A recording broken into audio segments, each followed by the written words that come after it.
The Universal Monsters universe is in full effect. Universal and Blumhouse's Wolfman. It's time to talk about it. Let's go. What's going on, everyone? Clep Nate Bear from wearecritics.com, and today we're here to talk about, breakdown, and review Universal Pictures and Blumhouse's The Wolfman. That's right. This is the reimagining of a classic Universal Monsters film, directed by Lee Whannell. He's known for Upgrade and Invisible Man from 2020, starring Christopher Abbott, Julia Gardner, and Matilda Firth. That's right, ladies and gentlemen. And we're here to talk about, breakdown, and review this. But before I do, let me give you a little bit more about what this film is. So it is a reimagining. Okay, so back in the day, we had the Universal monsters. We had the Draculas, the Frankenstein's, and the Wolfman, which is very popular, and the Creature from the Black Lagoon.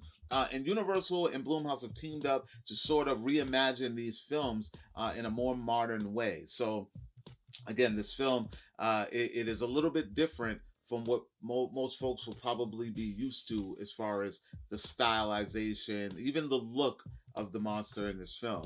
So what did I think about Wolfman? Listen, I said in my out of theater reaction that this film is the prime example, a perfect blend of emotion versus terror. And what I mean by that is that it's a lot of the same, a lot of the same horror tropes. You're gonna see, the cars not starting and the people falling as they're running, that kind of stuff. It gets a little bit predictable in some places, but for the most part, there is a underlying storyline. Between a dad and his daughter, and even his family, you know, and that's probably the most unorthodox but beautiful thing about this film. The way that it blends the terror and the horror of losing a loved one to something so traumatic, and at the same time extremely frightening. And I think that is the stronger parts of this film.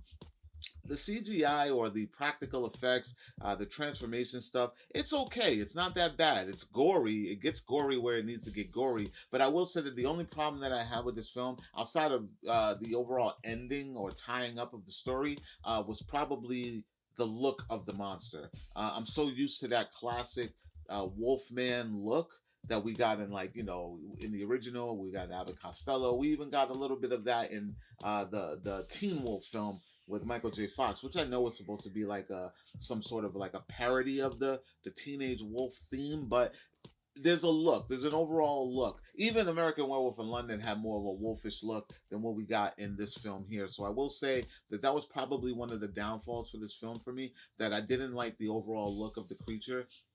I didn't really feel Wolfman-ish or even wolfish at times. But for the most part, that was the bad thing in my perspective about this film.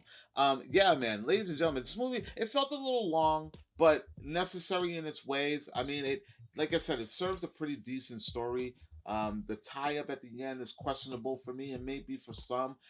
If you're looking for more of this Universal Monsters theme, I should say, I thought it's a modern take, and a good take at that. Shout out to Lee Whannell for taking a shot at this, because I mean, he still brings the terror. He definitely brings the terror, and he brings a solid story for this. For that, I recommend this film, Wolfman, ladies and gentlemen. It is in theaters right now since January 17th. Let me know, is this on your radar? Were you even excited to see this thing? Did you know anything about it? Like, comment, share. Make sure you subscribe. And for more movie news, television news, and pop culture, ladies and gentlemen, check out wearecritics.com, and I will talk to you all later.